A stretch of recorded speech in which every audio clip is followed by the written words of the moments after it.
to save 3 of our other teammates, who was posthumously awarded the Medal of Honor. Well, Mikey Monsoor's father, George, was a Marine who served in Vietnam. And Mikey's 2 brothers, both of his brothers, Joe and Jim, they're also Marines. And that is why it is an honor to be here today. That is why it is an honor to call you all my brothers. And that is also why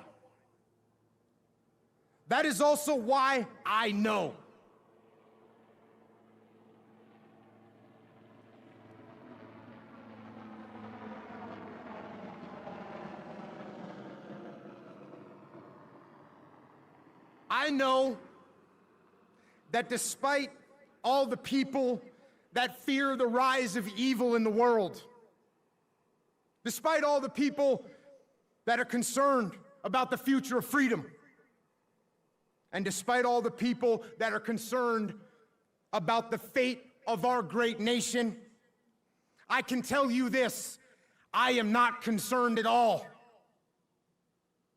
Because I know that no matter what happens, there are some men. There are a few good men and women called Marines. And I know that you will never back down. I know that you will never surrender. I know that you will uphold the ideals of this blessed country. And I know that with fire and steel and sweat and blood, you, every one of you, will uphold the heroic ideals of the United States Marine Corps. And that's what I got, Devil Dogs. Happy birthday, guns up, Semper Fi!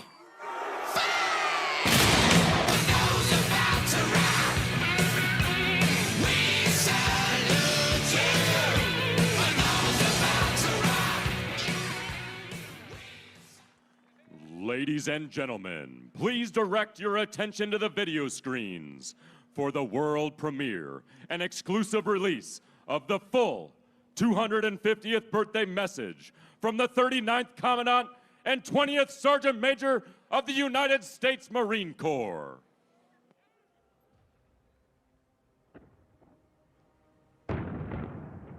Since the birth of the Corps, we have answered the call.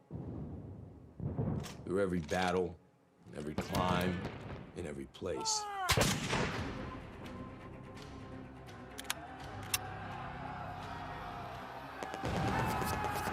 No matter the odds, no matter the obstacle. We adapt, we overcome, and close with and destroy the enemy. We know the future will not be the same. But the one thing we know will always remain is the Marine.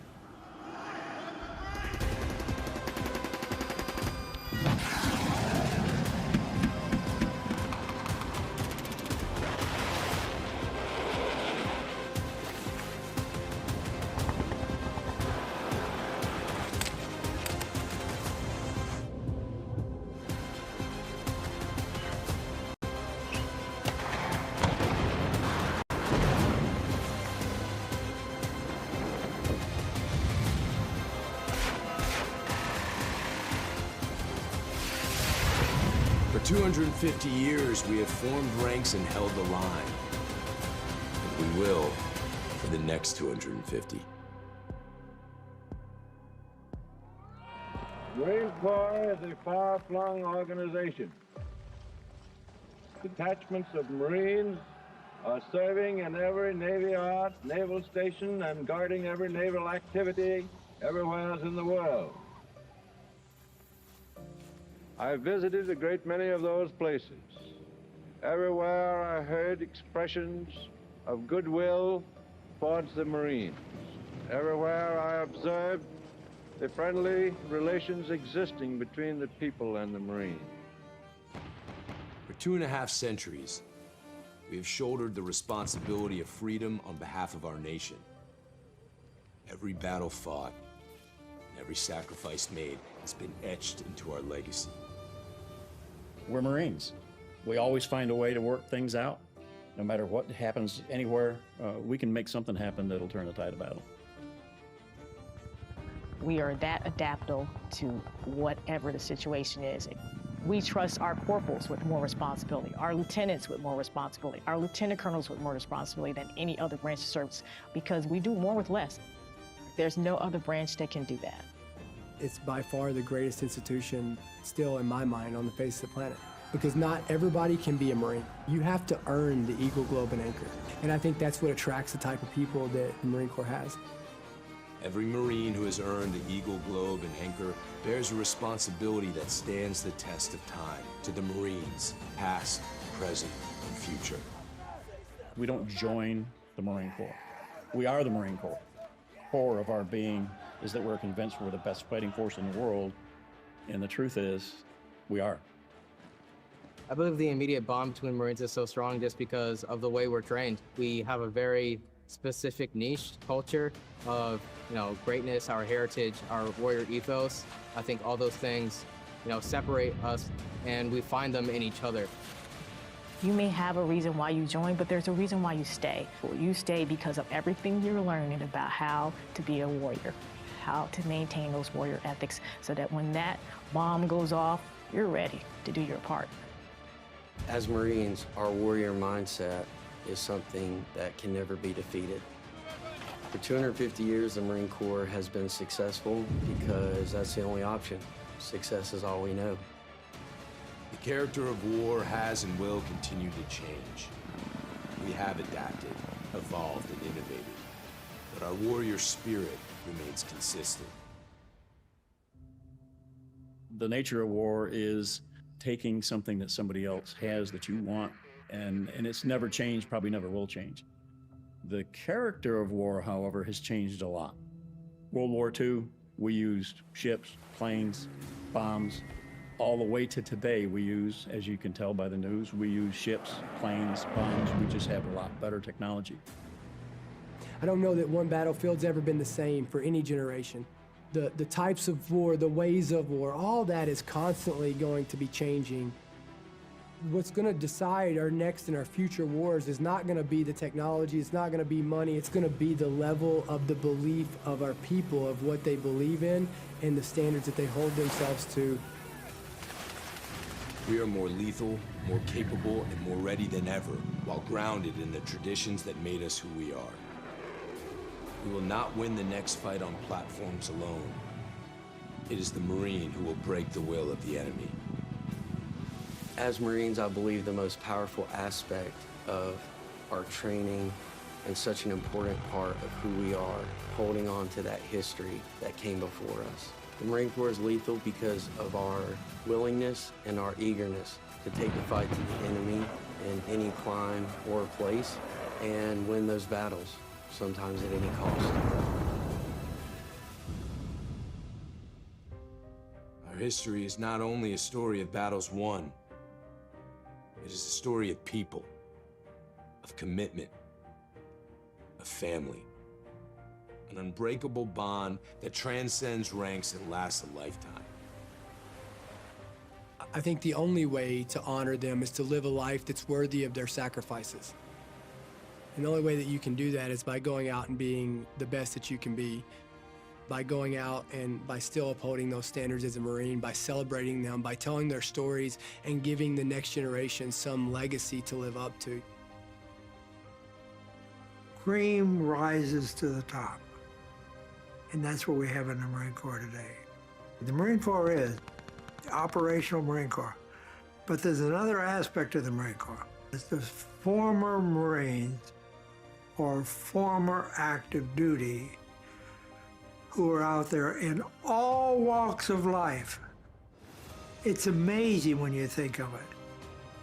Being in service was a privilege. It was the best time of our lives, but it was a sacrifice. And your family is part of that sacrifice. And Marine wives or Marine spouses, they deserve a lot of credit as well. The kids being uprooted, moving, it's a sacrifice to serve our country.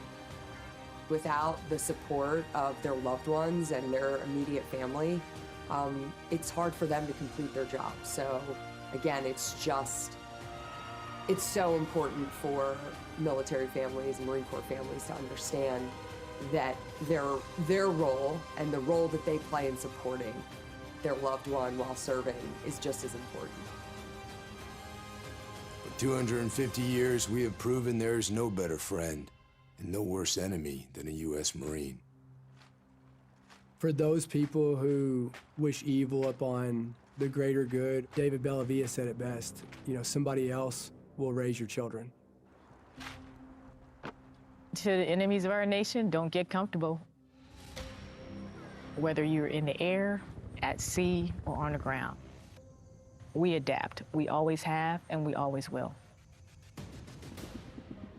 If it comes down to one-on-one, mano a mano, and you turn us loose, I can promise you this, you're not going to survive.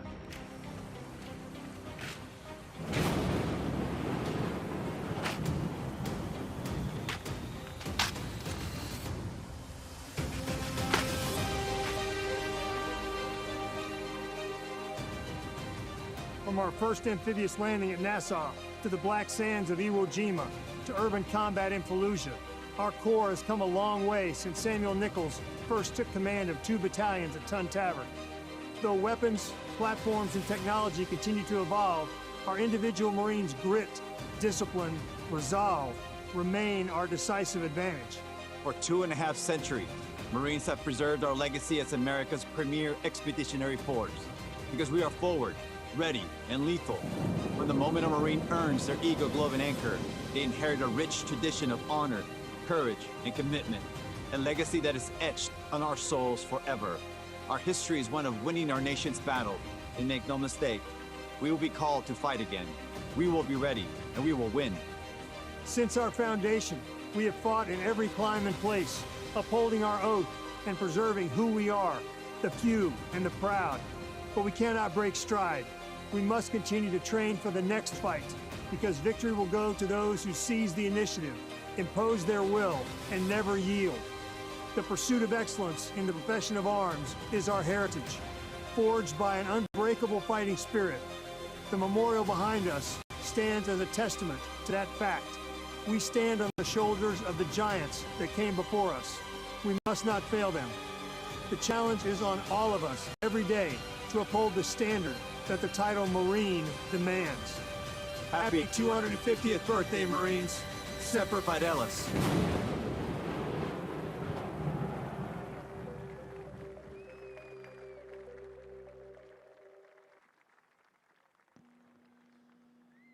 Ladies and gentlemen, at this time, we would like to acknowledge the exceptional leadership, dedication, and unwavering support provided by Lieutenant General Christian F. Wortman, Commanding General, 1st Marine Expeditionary Force, Vice Admiral John F. Wade, Commander, U.S. 3rd Fleet, and Brigadier General Michael R. Nakanizi, Deputy Commanding General, 1st Marine Expeditionary Force. Today's demonstration of military might and the grit shown by the Marines and sailors participating is a direct result of your leadership, expertise, and steadfast devotion to mission success.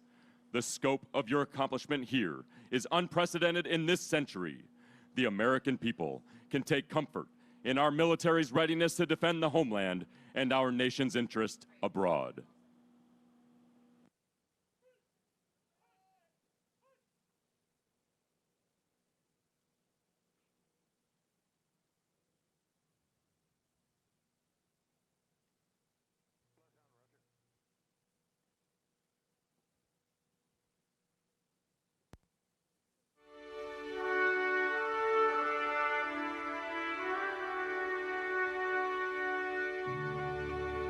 Ever since men and women have walked on the earth, they've dreamed of flying.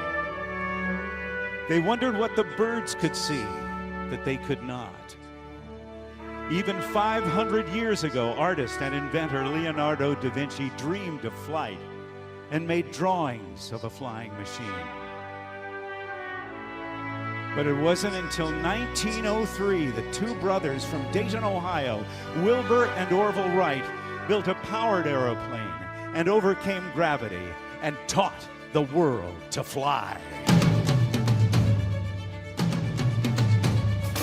And that's what we're going to do today, Camp Pendleton. We are going to fly!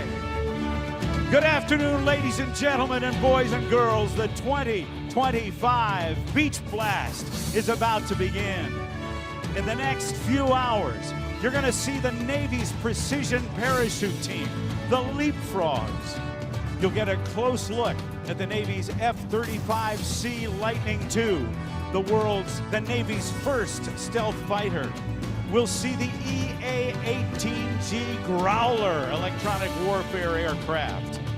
We're going to see one of the most unique aircraft in the world, the tilt rotor, the MB-22 Osprey. We'll see a flag presentation flyby, and also we'll see the Marines' own F-35 Lightning II right here at the beach at Camp Pendleton. Come on, Marines, let's get some noise going. All of this in the air as we celebrate, as we aviate, and as we commemorate. It's a great day to wave the flag as we celebrate this 250th birthday of the Navy and Marine Corps. Ladies and gentlemen, the 2025 Beach Blast starts now. Hello, everybody. I'm Rob Ryder. I'm from Cincinnati, Ohio, and I am deeply honored to be able to bring you the action this afternoon here at the Beach Blast. In a moment, we're going to see, coming overhead, the U.S. Navy Leapfrogs. They are the precision parachute team of the United States Navy, all Navy SEALs. And we're going to get a close look at two versions of the United States military's Joint Strike Fighter, the F-35 Lightning II, the C model representing the United States Navy, and the B model that has replaced the AV-8B Harrier II is the Navy's premier, as the Marine Corps' premier short takeoff and vertical landing aircraft. Shortly, if you will look off to your right, you will see a C-130 Hercules from the United States Navy. And aboard are the members of the Leapfrogs.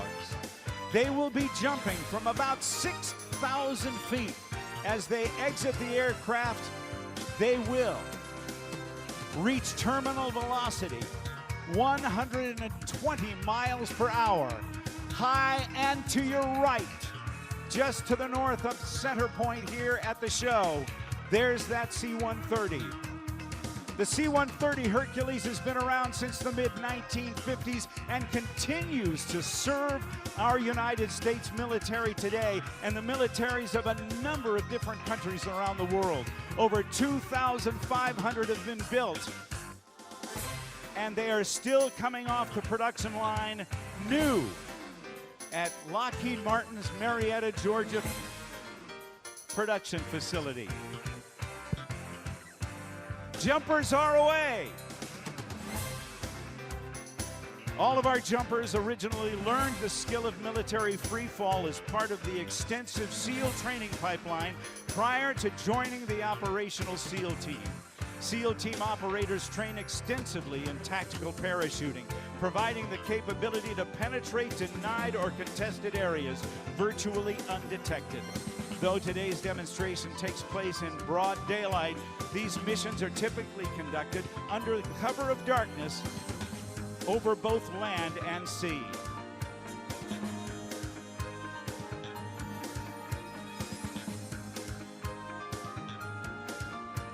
If you will look carefully, high and above, on the right, 3 parachutists have come together. It's a 3-stack This daring maneuver begins at approximately 2,500 feet. They will fly their open parachutes into each other. They stacked their canopies vertically. The bottom SEAL then climbs up his teammate's legs, locking legs together and flipping his parachute upside down. This display of teamwork and precision requires the bottom two SEALs to hold the formation together with their legs while the top SEAL navigates them to the drop zone.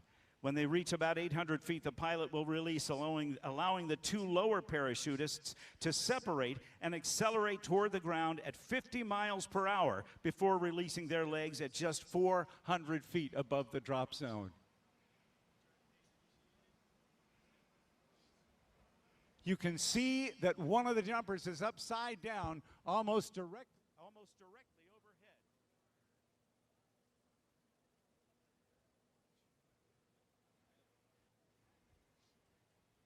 Check 1, 2.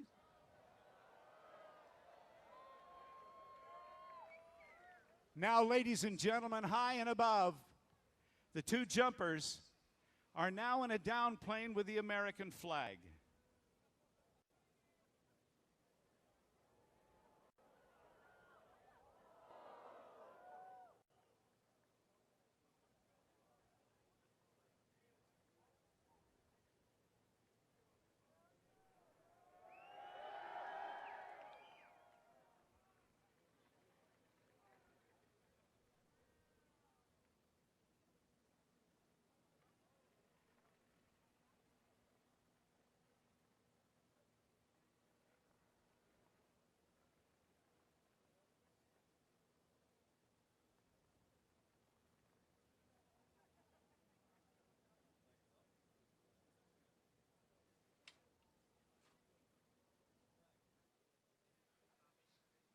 As the flag approaches the ground, we ask that you stand as the official presentation of the colors takes place, represented by members of the Marine Ceremonial Guard.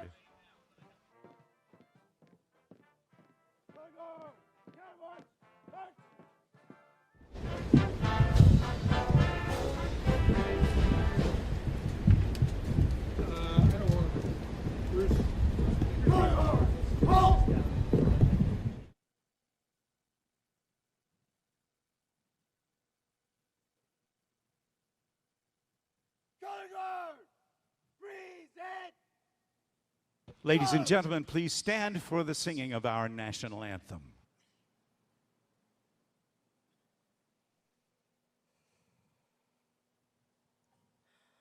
Oh, say, can you see by the dawn's early light what so proudly we hailed at the twilight's last gleaming, whose broad stripes and bright stars through the perilous fight o'er the ramparts we watched were so gallantly streaming, and the rockets did glare, the bombs bursting in air gave proof through the night that our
Ladies and gentlemen, please welcome the Chief of Naval Operations, Admiral Daryl Caudle.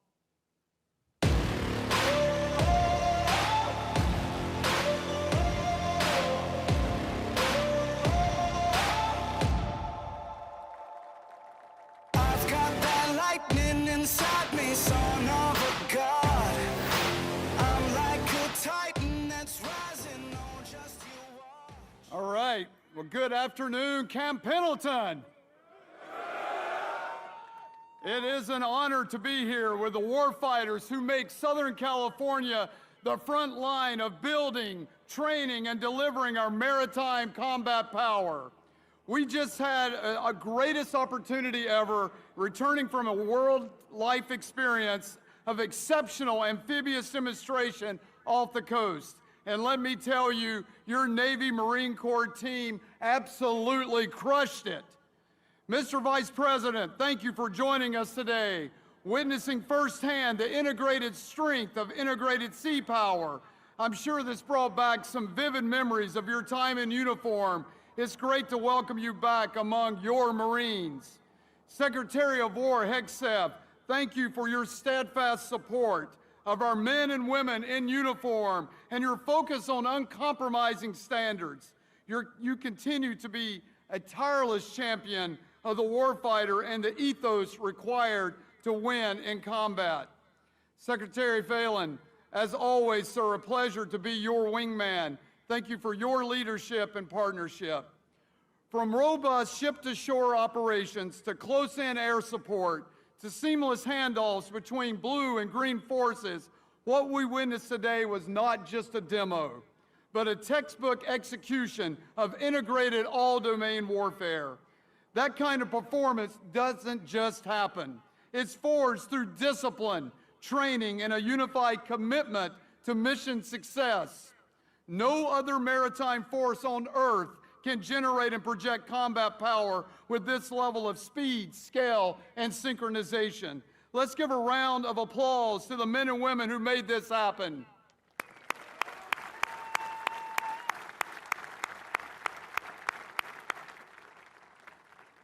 As your Chief of Naval Operations, I couldn't be more proud to represent this extraordinary team. You embody what it means to be forward, focused, and lethal.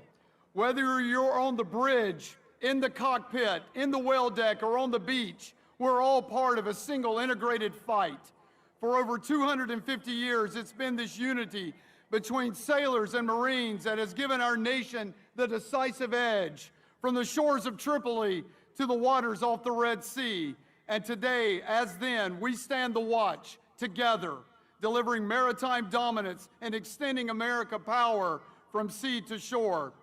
In January, the President gave us a clear charge: defend the homeland, deter aggression, project strength through an all-domain integrated force. And that's exactly what we've been doing day in and day out.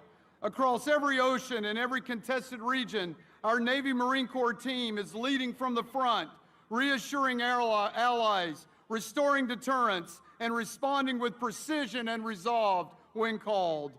And you have just shown the world that American sea power is not just a concept, it's an unmatched capability. And you, all of you, our sailors and Marines, are the competitive edge, the enduring advantage that no adversary can match. Today, we were able to get a glimpse into why the Navy and Marine Corps team operates as a joint force all to itself. You showcase why our amphibious forces remain vital to winning future conflicts. And this is just the beginning of what we can become. We are the operational overmatch. Agile, persistent, and expeditionary, we bring unrivaled combat flexibility, delivering force and options from sea to the fight on our terms and on our timeline. I want to close by thanking all of you and your families for your service, your sacrifice, and your commitment. You make our team what it is. It is an honor to serve with you. Thank you, and Semper Fortis.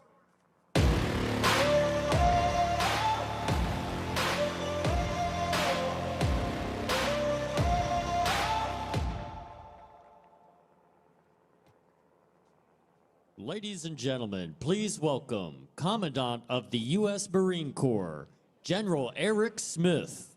American soldier and American.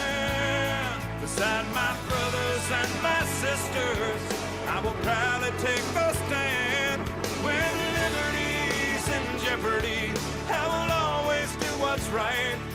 I'm out here on the front lines, sleep in peace tonight. American soldier. Hoorah, Marines! Get some! Hoorah! That never gets old, does it? That never gets old. Good afternoon, Marines, sailors, family, friends, Vice President Vance, Secretary of War Hegseth, Secretary of the Navy Phelan, my shipmate, the CNO, elected officials, distinguished guests, far too many to name. What a day. What a perfect amphibious day. And what a sight to behold. What I'm talking about is you. I'm not talking about the equipment, I'm not talking about the ships, I'm talking about you, the Marines, because that's who we are. That's what we're all about. We're about the individual Marine, because that's who wins battles. That's who wins wars. Before I begin, I want to thank those who made today's demonstration possible, especially the phenomenal team here at Marine Corps Base Camp Pendleton and the Marines and sailors of the 1st Marine Expeditionary Force and the 3rd Fleet. From the first aircraft overhead to the final wave on the beach, you showed what American amphibious strength looks like in action. You do not want to be on the receiving end of that bunch of ass whooping. You do not. If you're an adversary, hoorah. If you're an adversary and you want to have your butt kicked, then mess with the Marine Corps, because we'll do it. We'll do it for you. I also want to thank our many distinguished guests and civic leaders for joining us in the celebration this afternoon. You know, if you go to Marine Corps Air Station Cherry Point, North Carolina, or if you go to Marine Corps Air Station New River, it says, "Pardon our noise, that's the sound of freedom." Well, pardon our noise today, that's the sound and look of freedom. That's what it takes to get you free. Thanks as well to our national leadership for standing alongside your Marine Corps as we mark this historic milestone, 250 years young. The first 250. The next 250 are going to be even tougher than the first 250, and there's going to be more fights ahead, but we'll overcome all obstacles because we're Marines. That's what we do. We don't know how to fail. Finally, thank you to our military families whose strength, patience, and sacrifice make everything we do possible. You serve this nation alongside your Marines and sailors, and your support is the foundation of our readiness. For 250 years, our Corps has fought and won our nation's battles. Again, we don't know how to lose. We're Marines. Founded even before our formal independence as a country, we were created as an expeditionary force in readiness, always faithful to the nation we serve. From muskets to missiles, wooden ships to amphibious combat vehicles, and signal flags to satellites, the tools of our trade have changed, but their purpose has not. We remain America's naval expeditionary force, ready to respond and ready to win. Today, we witness the power of the Navy and Marine Corps team through our premier force offering, the Amphibious Ready Group and Marine Expeditionary Unit, employing combined arms to deliver decisive effects and compel the enemy to do our will, to do what we want to have happen, not what they want to have happen.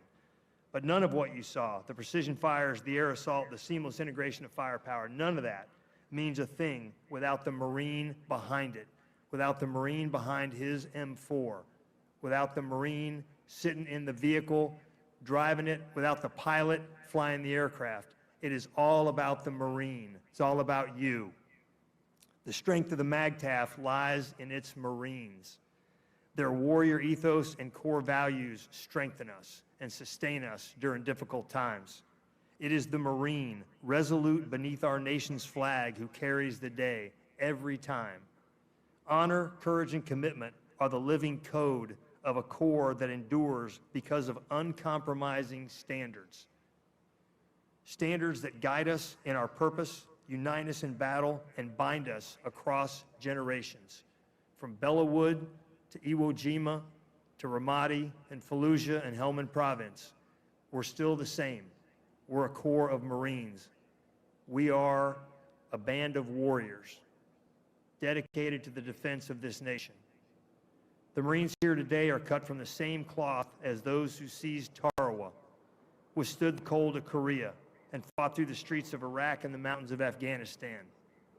And the next fight is coming. Trust me, it's coming. Across battlefields, our character has never wavered. Just as the nature of war, the clash of wills, the test of fortitude, the demand for discipline remains the same. To our Marines here today and around the world, I could not be more proud of you. Sergeant Major Ruiz and I have the easiest jobs in the Marine Corps. We get thanked every day, and yet you do all the work. Our jobs are easy. Your jobs are hard. We don't pay you enough. You don't have all the, that's all we do. We do war fighting. We do America's war fighting. You remind us that our power is not found in steel or armaments, but in the faith we keep with one another. You are our most valuable asset. No modernized ship, vehicle, or weapon system can replace the sheer will, determination, or grit of a U.S. Marine. It is you who will close with and destroy the enemy. To locate, close with, and destroy the enemy, or repel the enemy's assault by fire and close combat. Close combat. That's what we do. It is you who will seize the objective and seize the day. It is you who will win our nation's battles. This is why I have absolute confidence in the future of our Corps, today, tomorrow, and for the next 250 years. When the next fight comes, and sadly it will come, Marines will be ready. Ready to fight, ready to win, because that is who we are. That is what we do. It is all that we do. We're warriors.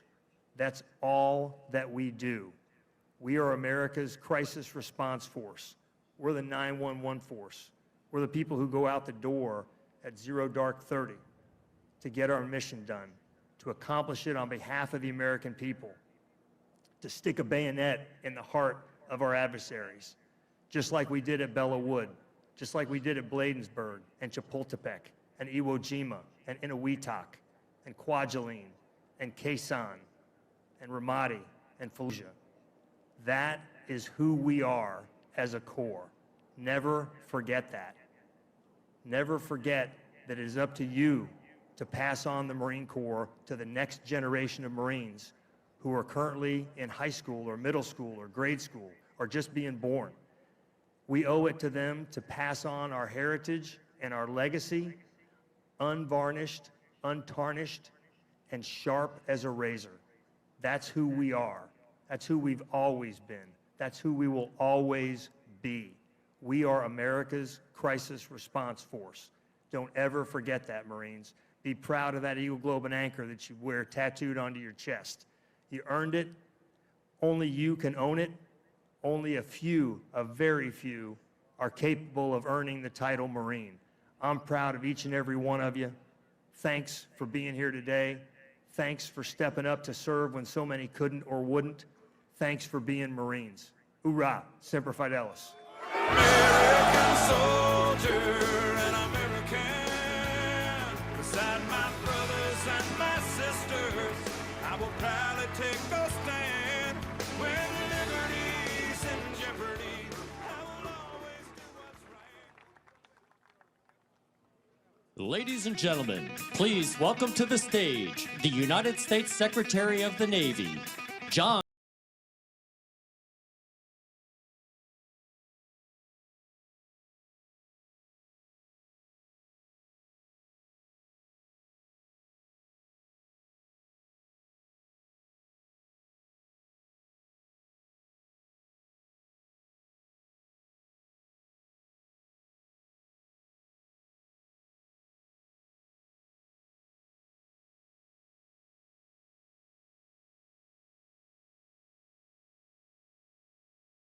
Well, good afternoon, everyone. Good afternoon. This is an incredible sight. I can't think of anything better than being here with thousands of Marines, sailors, and their families here on Red Beach, celebrating 250 years of the United States Marine Corps, the world's premier expeditionary force. Add to that what we just witnessed, an awesome display of maritime power. It really doesn't get any better. Thank you and well done to every single Marine, sailor, civilian, and partner who made this amphibious demonstration possible. Let's give them a hand.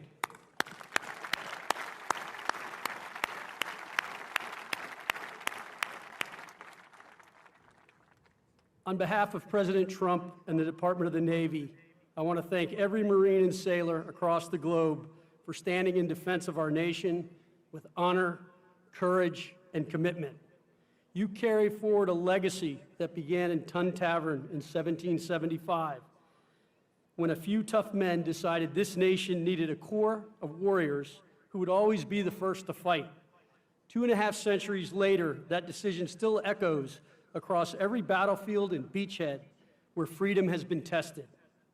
Mr. Vice President, thank you for your faithful service and your continued leadership, proving always that once a Marine, always a Marine.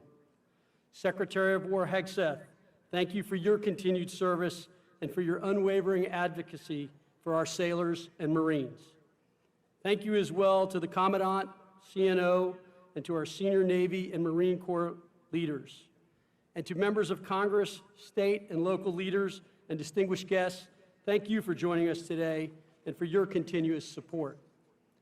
It is the privilege of my lifetime to stand with you as the 79th Secretary of the Navy, celebrating 2.5 centuries of the United States Marine Corps, the world's finest fighting force. From the frozen hills of Korea to Tripoli, from Belleau Wood to Fallujah, Marines have always been raised for the hardest jobs and entrusted with the most consequential fights.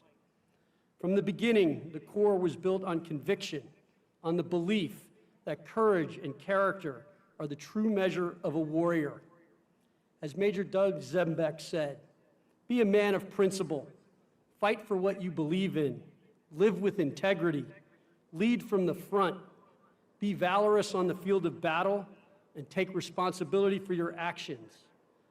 That is what it means to be a Marine, to live by a code that endures long after the battle ends, to serve with honor, and to stand firm when others falter. For 2.5 centuries, that spirit has carried the Marine Corps through every test and every generation, upholding a promise that when freedom is threatened, America will send its very best. And as Secretary of the Navy, I can tell you that promise is alive and strong. The Navy and Marine Corps team remains unmatched, a global force for peace through strength, ready for any challenge, anytime, anywhere. This legacy begins on the yellow footprints at Paris Island, right here in San Diego, and Quantico. That is where discipline takes root, pride is earned, and character is forged. Those qualities are why when the nation calls, Marines answer. They are why allies trust us and adversaries fear us. The line from those footprints to today's formations is unbroken.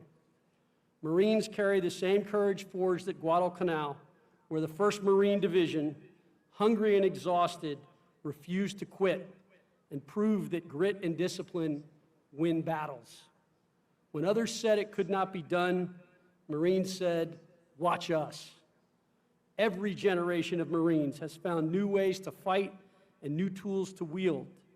Innovation is not a break from tradition, it is the continuation of it. The character of war is changing rapidly, but the character of Marines remains unshakable. The initiative, ingenuity, and grit that carried this force through every battle must drive innovation in every formation. The future belongs to those who adapt faster than the challenge before them. This is a challenge our Marine Corps and Navy team will win. Lieutenant General Victor Krulak once wrote, "Americans believe when trouble comes to our country, there will be Marines, and that when Marines go to war, they invariably turn in performance that is dramatically successful. Not most of the time, but always. That trust was earned through action on every battlefield in every era by Marines who proved that excellence is not a slogan, but a standard. That conviction has carried Marines through 250 years of hardship and victory. And what we have seen here today proves it still burns bright. The Corps continues to deliver on its promise to the American people, standing as both the ideal and the standard to which the next generations of Americans can aspire. Because when it matters most, it is not technology or equipment that wins the day, but the dependability, decisiveness, and character of the Marine or sailor who wields it. One of our greatest weapons has always been and will always be the United States Marine. As we celebrate 250 years of the United States Marine Corps, we look forward as much as we look back. We honor not just the Marine Corps history, but its spirit, the unbreakable will that defines every Marine who has ever worn the Eagle, Globe, and Anchor. The next chapter will be written by Marines, just like you who fight in new domains, face new challenges, encounter new threats. To every Marine here today, thank you for carrying a legacy 250 years strong. You are the embodiment of Semper Fidelis, always faithful to one another, to the Corps, and to the nation we serve. And behind every Marine is a family, a spouse, a parent, a child who stands the watch with you. They endure the deployments, the moves, the missed birthdays, the late night calls, and the endless goodbyes. They are the quiet strength of the Corps, and today we honor them too. To every Marine family here at Camp Pendleton and around the world, thank you. Your sacrifice makes this legacy possible. Bravo Zulu 3rd Fleet, Semper Fi 1 MEF, happy birthday, Marines. May God bless you. May God bless the United States Marine Corps and Navy team, and may God bless the United States of America. Thank you. I hope you have a great day today. Thanks.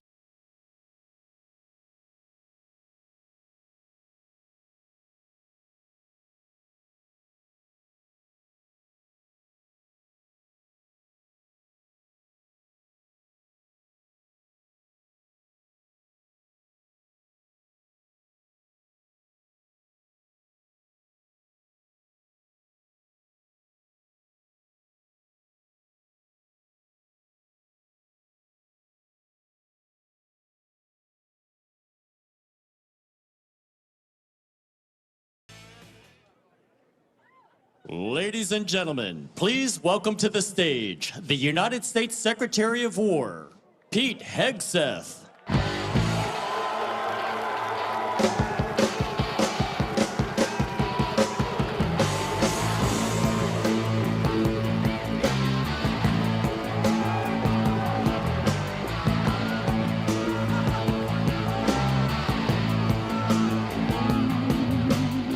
How we doing?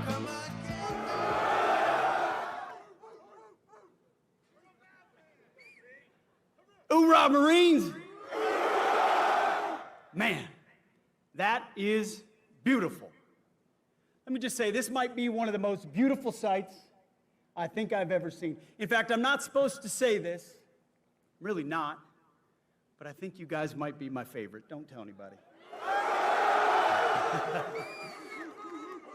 Marines, it's great to see you. It's an honor to be here. Chief, Commandant, Secretary of the Navy, thank you. It's an honor to be at Camp Pendleton.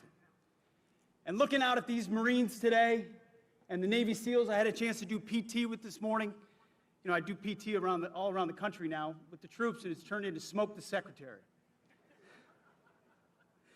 It's clear to me why President Trump says all the time we're the strongest, most powerful, most lethal, and most prepared military on the planet. Because you are that strength. You are that power. You are that lethality. And you are prepared. And President Trump's going to make sure it stays that way. Being here with you is the perfect way to mark 250 years of the beautiful and beloved United States Marine Corps.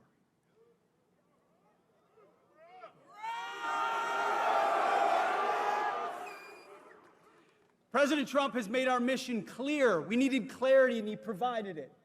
America first, peace through strength, and common sense at every turn. We are the War Department, and you are warriors. The Marine Corps embodies the warrior ethos. You see, when other parts of the department wavered in years past, not anymore, in years past, the Marine Corps stood strong.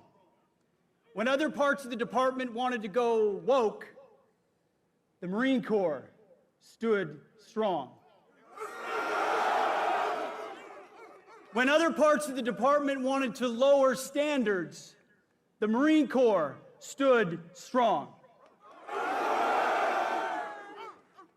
You, ladies and gentlemen, are the backbone of the United States military.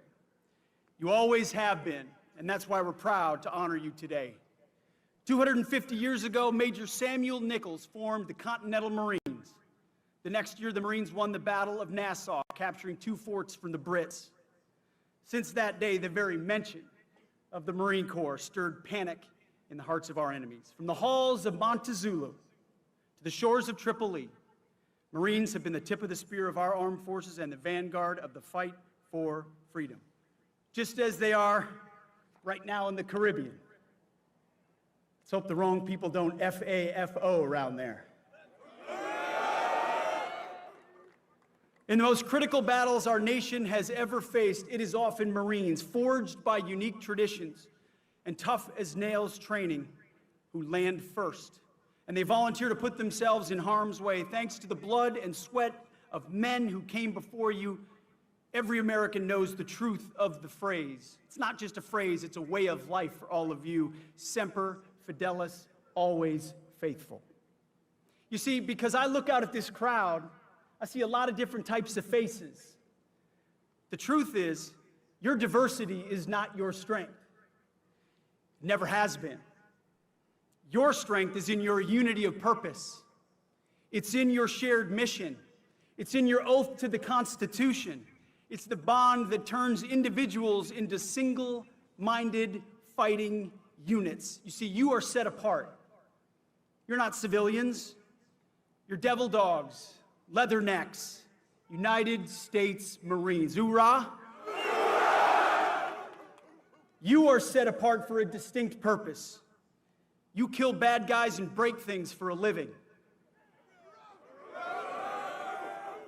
You close with and destroy the enemy for a living. And as we mark the 250th birthday of the Marine Corps, take a moment and remember where you are in the great American story. Everybody likes to talk about 1776, and that was a pretty important date. But we're not here without 1775. When Americans were willing to stand up and pick up a rifle and say, "We will live free." That spirit lives in all of you. That story includes heroes like Chesty Puller, Daniel Daly, and our own great Vice President and Marine JD Vance. Take pride in that story and continue making yourselves worthy of that legacy. As the Commandant said so beautifully, standards, discipline, accountability, warfighting, lethality, they live in the Marine Corps. We get a chance to see our Commander-in-Chief fight for all of you every single day. I know because I see it. President Trump appreciates your dedication, your valor, your tenacity, the sacrifices you make and the sacrifices that all of your families make. We know no Marine serves alone. They serve alongside a family. Someone else who understands that is Vice President Vance, who is right there alongside President Trump, who he himself has made the same types of sacrifices that you have. Your Vice President enlisted after high school in the Marine Corps and served in Iraq. Your Vice President knows and shares the dedication of this force, and he represents you always in Washington. I have the honor of getting a chance to watch Vice President Vance day in and day out live the values of the Marine Corps, speak up and tell the truth, have courage, stand alongside President Trump. It's an incredible thing to watch. And as I tell every warrior I meet, our president and vice president, they have your back. And I promise you, so do I. Support from the top is all I ever wanted when I was a young infantry lieutenant in Iraq, or in Afghanistan, where my boss actually happened to be a Marine. He was tough, he was brave, and a little bit crazy. But I loved him for it. And I knew he would do anything for me. So on behalf of the Department of War, thank you. Congratulations on 250 years of success. And here's to 250 more. I can say to you, we've got 7 little kids in our stead. Not so little anymore, a couple teenagers. Man, I would be proud as a dad if I ever saw one of them put on the uniform of a United States Marine. You serve your country. You make us proud. We have your back. God bless you, God bless our Marines, and may God bless our great republic. Godspeed. Thank you.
Ladies and gentlemen, please welcome the Vice President of the United States of America, JD Vance.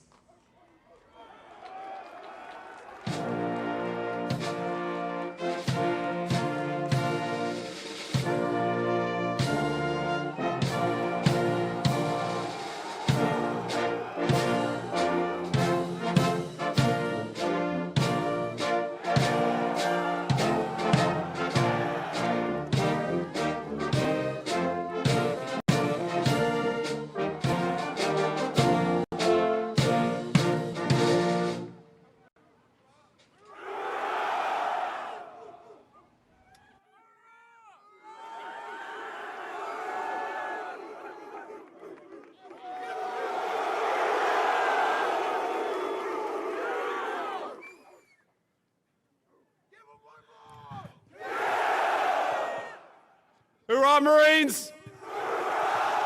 I didn't hear you. Hoorah, Marines! God bless you, Marines. God bless you, Camp Pendleton. It is so much fun and such an honor to be out here to celebrate 250 years of United States Marines. Now, I gotta say, first of all, thank you to so many of the fine people who are here today who make this incredible event happen and who every day make our military the finest fighting force anywhere in the world. First of all, our great Secretary of War, Pete Hegseth, who gave a hell of a speech, if I might say so. Pete, where are you at?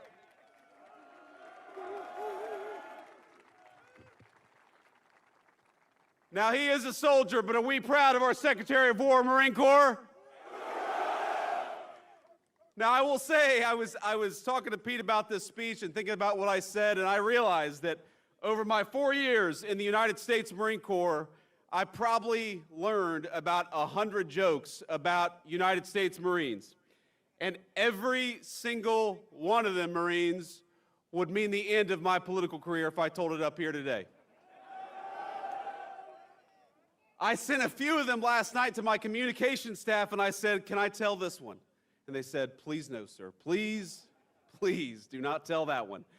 We're also happy to be joined by our great Secretary of the Navy, John Phelan. John, thank you so much for your leadership and service.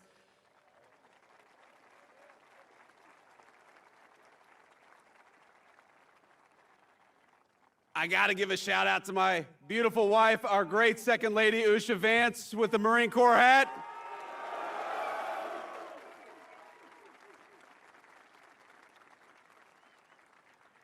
You know, I've been asked many times, why did I want to run for and become Vice President of the United States? And there's a lot of answers, of course, to that question. I wanted to serve our wonderful Commander-in-Chief, President Donald J. Trump, and I know we're proud of him. And of course, I wanted to serve the American people and make their lives better, but really, deep down, I wanted the Commandant of the Marine Corps to have to salute a member of the E4 Mafia, and now he has to.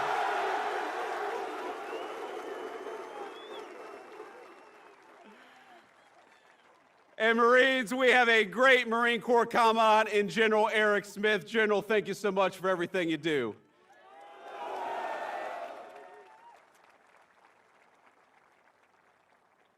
We got General Daniel Taylor. Where is General Daniel Taylor? Apparently he was sick today. We have got Admiral Gavin Duff here. Admiral, thank you for your service, sir.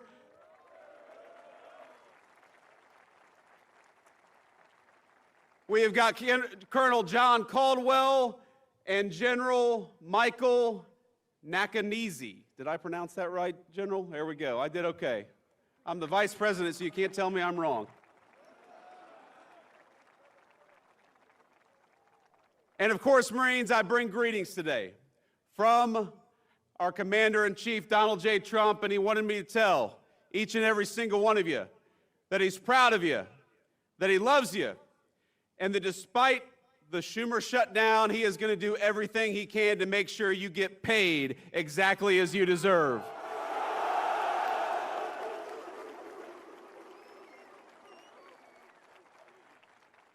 Now, I know we're here to talk about the Marine Corps, but I got to get just a little political because congressional Democrats seem to want to keep the government shut down, even though it would mean that a lot of you would not get your paycheck. But as I told the president just a couple of days ago, I said, sir, we have got to figure out how to pay these Marines, both for their sake, but also, of course, because if we don't pay our enlisted Marines, every bar in Southern California is going to go out of business, and we don't want that.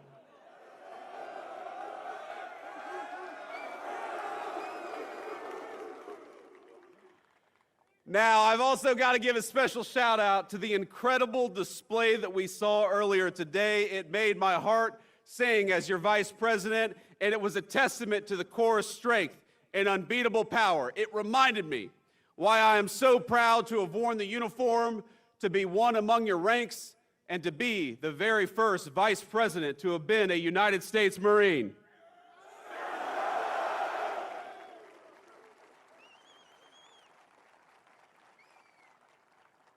Now, for us East Coast Marines, Camp Pendleton has always had a special place in our imagination. We heard the stories of the back-breaking hikes you all had to do, the West Coast Marines had to do in Camp Pendleton. You know it? Us East Coast Marines, we had the sand fleas and you all had the hills. I don't know which was worse.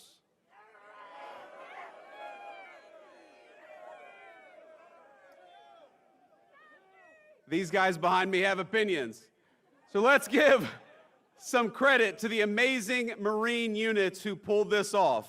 First of all, to the incredible Marines of this base and the Marine Corps Forces West who put on this display. Let's give a round of applause to the incredible job they did.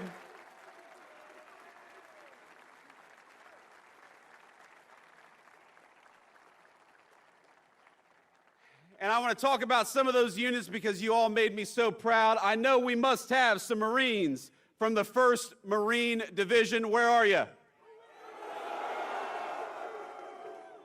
You all did a hell of a job. How about the Marines from the 3rd Marine Air Wing? I know we have some Marines from the 1st Marine Logistics Group, the lifeblood of the fight. Where are you all at? We've also got Marines from the 1st MEF Information Group, the brain of the fight. Where are you all at?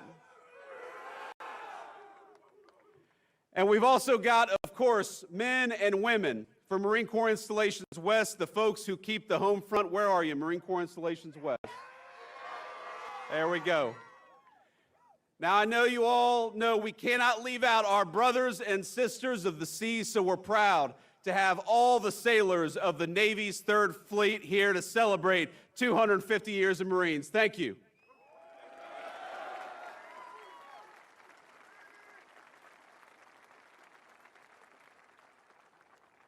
These sailors who go to war with us, they fight over the horizon. They stand shoulder to shoulder with Marines wherever the fight takes us. And if any group shares in the glory of the Marines' 250th birthday, it is our beloved Navy Corpsmen. Let's give a shout out to the Navy Corpsmen out there. We love them.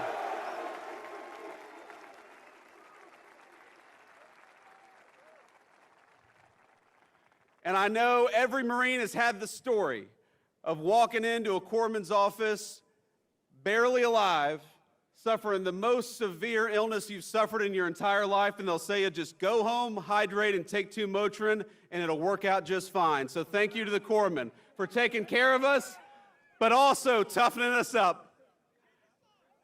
And that's right, and a change of socks. A bottle of water, a change of socks, and 2 Motrin will fix any illness. So we are grateful, Marines, to be graced with the presence of some very special guests, people whose very lives contribute to the incredible Marine Corps legacy. Earlier, we all heard from Sergeant Dakota Meyer, who received the Medal of Honor in 2011 for extraordinary heroism in 2009. Are we proud of Sergeant Dakota Meyer? Yes, we are.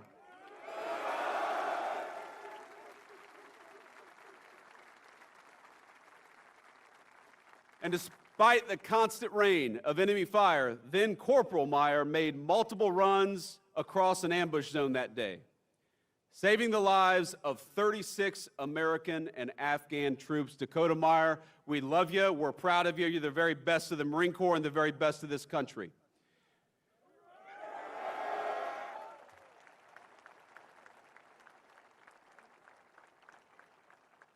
We are also honored to be joined by American hero Charles Cram, who was a Navy corpsman attached to the 5th Marine Division when it landed at Iwo Jima.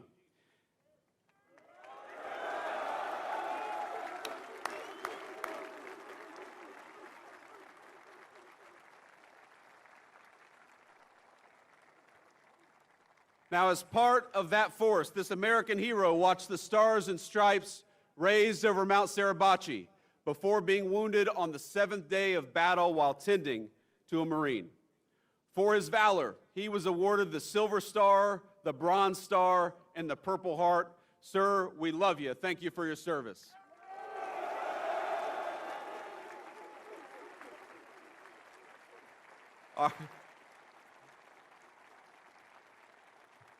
The Marines love their corpsmen, and that's one of the very best. Another living legend we have with us today is Elmer Royce Williams, a naval aviator who, while on combat patrol in the Korean War, suddenly found himself up against 7 Soviet MiGs. Sir, thank you so much. God bless you, and thank you.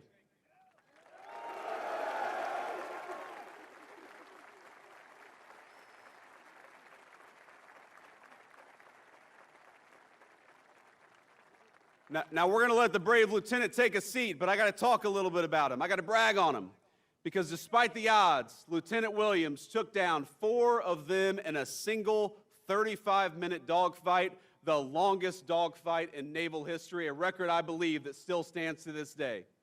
Hoorah!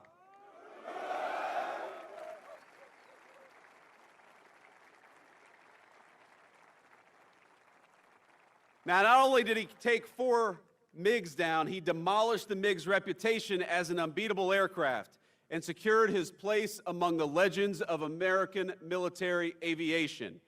And if you notice, we just talked about a great Marine in ground combat, a great Marine in aviation combat, and a great Marine, or I should say a great Navy corpsman who helps out our Marines. In other words, Marines can kick ass in every theater of combat, and we do it every single day.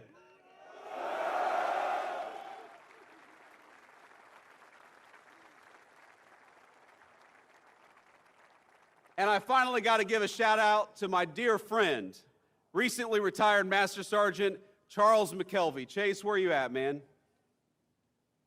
Love you. Oh, he's got a beard already. Look at that. He's been out of the Marine Corps for 3 months. He's already got a beard longer than what I got. Now, Master Sergeant McKelvey and I served together at Cherry Point when we were both very young Marines, and we've been good friends ever since. I call him Chase.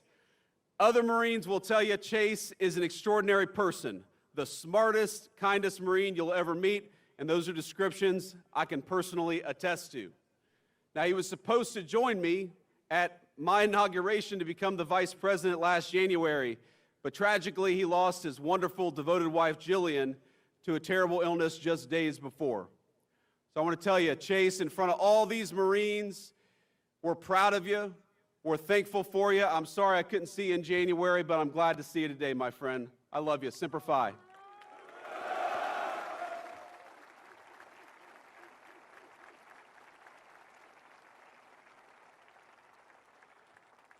And finally, we are grateful to have all of you, whatever your rank, whatever your station in the Marine Corps, here at Camp Pendleton to commemorate this incredible 250th anniversary of our beloved Marine Corps.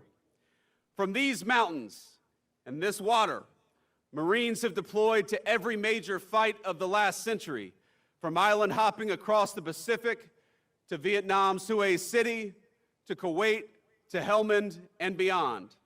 And standing here, you can feel the weight of that history, the generations upon generations of Americans who cut their teeth at this base before boarding ships and carrying the American flag into battle.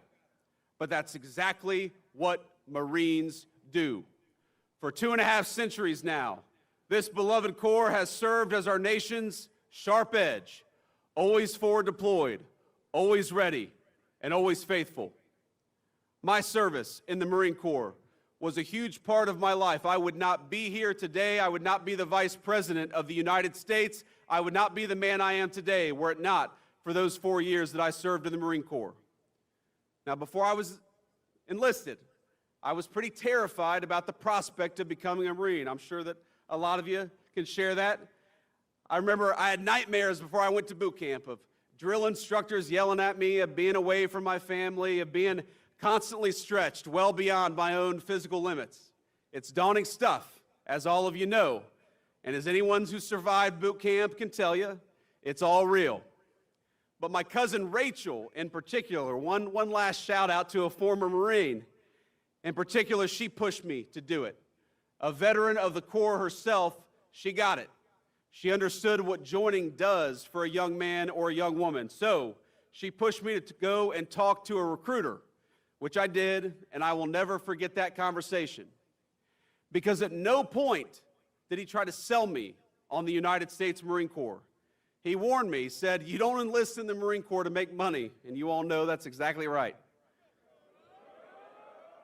He said you might even go to war. This was back in 2003, right after we invaded Iraq. But what he did tell me is that enlisting in the Marines would teach me many things, including discipline and the virtue of leadership. And that was appealing to me, and I know it's appealing to Marines today and for every year of our 250-year history. Hoorah!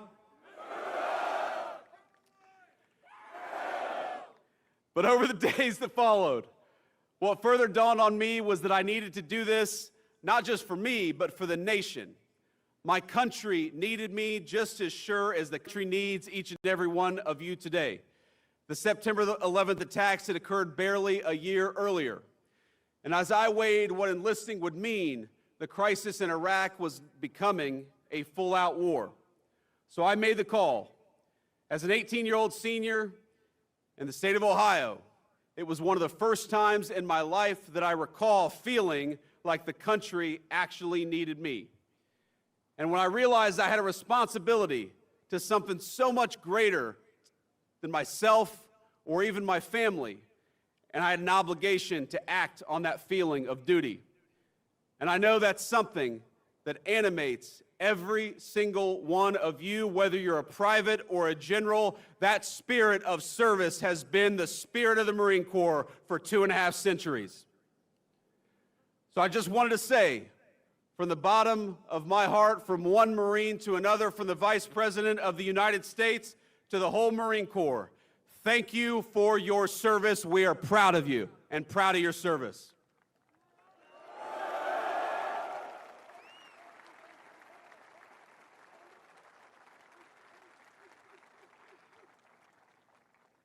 And I'm here today because I want to talk a little bit about the great Marine Corps tradition, 250 years of it. I want to talk about the tradition that all of us standing under this bright California sun, and man, it is bright, we all chose, however many years ago, to adopt that Marine Corps tradition as our own. A tradition in that just 3 short weeks will reach its 250th year. Now, as many of you in this audience know, the Corps found its origins in the autumn of 1775 in a venue maybe familiar to you, a bar in Philadelphia called Tun Tavern. The very first bar in the United States of America that would come to regret serving United States Marines. So here we are in Tun Tavern almost 250 years ago. And what we did in that moment was we answered the call of service. Because even before we had a Declaration of Independence, the Continental Congress organized an army and a navy to fight the British, but they recognized they needed something a little bit extra. They needed a force that could fight just as comfortably on land as it could on sea, that was able to move fast, strike hard, and hold its ground. So on November 10th, 1775, Congress resolved to raise 2 battalions of Continental Marines. Captain Samuel Nicholas established that first recruitment drive at Tun Tavern in Philadelphia in search of a few good men. He was seeking young, able-bodied citizens, men who relished the opportunity to fight tyrants, yes, but more importantly, who were eager to answer that first call of duty of a young nation. Just a few months later, Captain Nicholas was personally leading those Marines in a daring raid on New Providence, receiving British forts and supplies in the Bahamas. And 2 short years later, the Marines joined forces with the legendary John Paul Jones, the father of the American Navy, beginning a great tradition that has survived the entire term of our Marine Corps, that when the Marines and the Navy go to war together, they always fight well and they always win.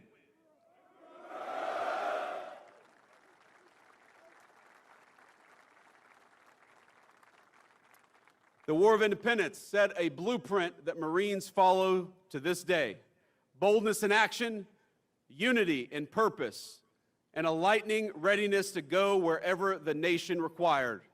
In battle after battle, the United States Marine Corps has broken the backs of empires, you've toppled tyrants, you've hanged pirates, and hunted down America's foes across the 7 seas. And Pete, turns out we're hunting some pirates today, aren't we? From Tripoli to the halls of Montezuma, from Bella Wood to Iwo Jima, and from Chosin Reservoir to Khe Sanh. We Marines have repeatedly earned our reputation as the first to fight and the last to leave. And as all of you know, that legacy only grew stronger after 9/11. Within weeks after the attack, the 15th Marine Expeditionary Unit, the 15th MEU, already forward deployed on September the 11th, helped launch the most ambitious amphibious assault in the history of the United States of America. And that's just how Marines are wired. No matter where, no matter when, the Corps will always uphold its reputation for discipline and for unshakable focus. Now, I always think back to what Army Major General Frank Lowe had to say this about the Corps in 1952. The safest place in Korea was right behind a platoon of Marines. Lord, how they could fight, and what a great testament to the United States Marine Corps.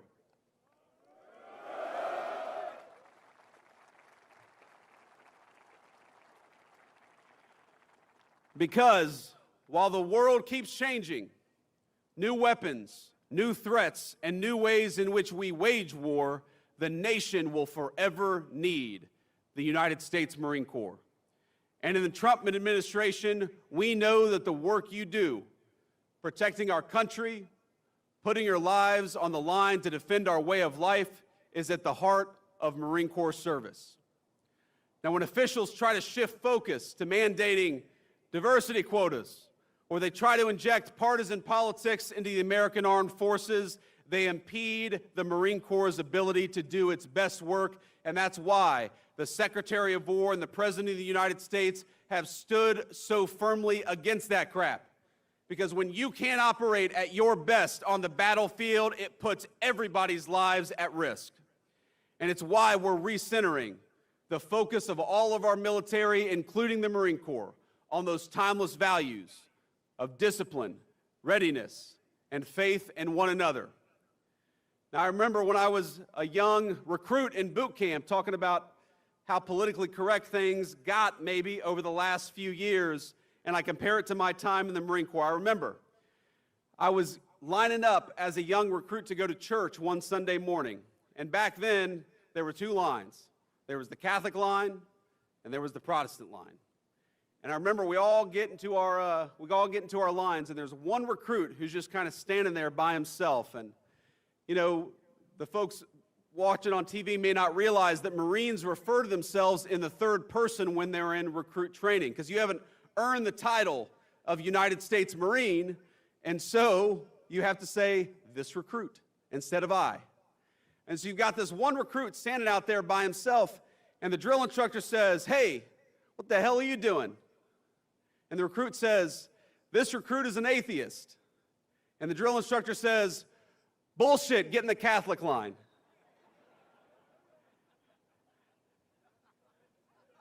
That didn't work in the Biden administration, Pete. That didn't work in the Biden administration. But now we recognize that it is not our diversity that makes us stronger. It is our common purpose. It is our common mission. And it is the fact that every single person here bleeds Marine Corps green.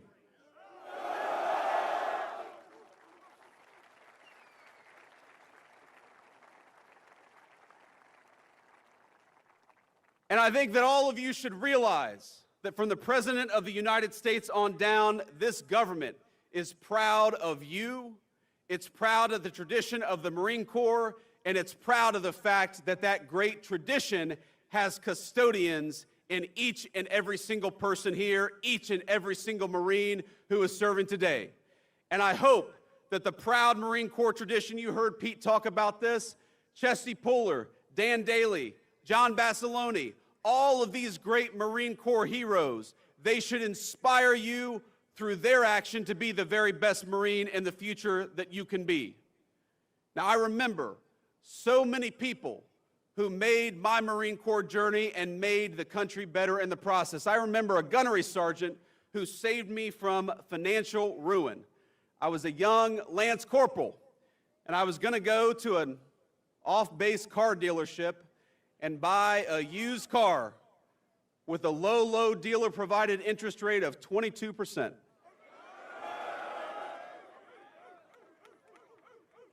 These Marines behind me, you aren't supposed to nod your head at that part, guys. No 22% interest rate. So I had a gunny who was like, look, stop being a dipshit and go to Navy Federal Credit Union, get a better interest rate, and then go and buy a car. And that's exactly what I did. I remember that gunny. And I remember a young Marine who was younger than I was. Chase knows who I'm talking about. A Puerto Rican Marine who grew up in New York City. You too, huh? A man I thought I had nothing in common with, but who I learned bled Marine Corps green just like I did, and who came to my inauguration as Vice President of the United States. I remember a Marine I served with, a guy whose political beliefs you might call far left, but despite the craziness of our politics today, remains one of my best friends and is a man I would trust with my life. I remember the Marines raising the flag over Iwo Jima, etching in American memory the importance of respecting and honoring our beautiful national symbol. I remember all my friends from the Marines, men and women, some of whom retired and some of whom made the Marine Corps proud in the civilian world. I remember General Chuck Krulak, who I met at my cousin's boot camp graduation. He was the 31st Commandant of the Marine Corps, and I was probably 14 years old, and I was taller than he was. But he was tough as nails. I met him as Vice President, by the way, just a few months ago. He's still very short, and he's still tough as nails, and he still loves the Marine Corps as much as he did on his first day of service. Now, he had a phrase, I'm sure you guys have heard it. He said that the most important thing the Marine Corps does for this nation is to win battles and to make United States Marines. Today, we remember a fallen Marine from the 3rd Marine Air Wing who died not far from here on a training mission. He died so recently, as a matter of fact, I can't even say his name publicly, but I want all of us to know and send a message to his family that we remember them and we know that his Marine Corps service was not in vain. Let's give an hoorah for that fallen Marine.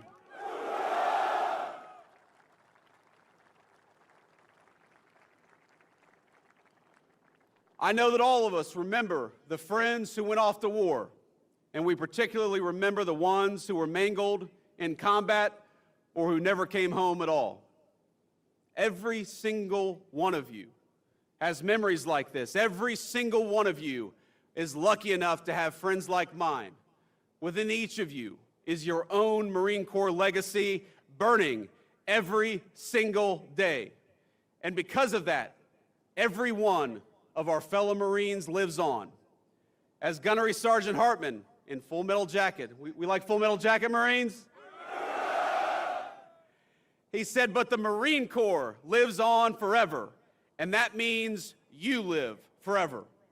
Our motto, Marines, is Semper Fidelis, which means in Latin, always faithful. Though the shape of the battlefield will change, our nation will be just fine, so long as fellow Marines just like you remain faithful to that great Marine Corps legacy. My fellow Marines, you have the watch now. You honor that legacy by how you carry yourself in public. You honor it by how you treat your friends and family. You honor it by how you contribute to your communities, and most importantly, you honor it in how you fight and win the nation's battles. So from one Vice President to an incredible United States Marine Corps, keep kicking ass, keep taking names. Semper Fidelis, Marines. Happy 250th birthday. God bless you.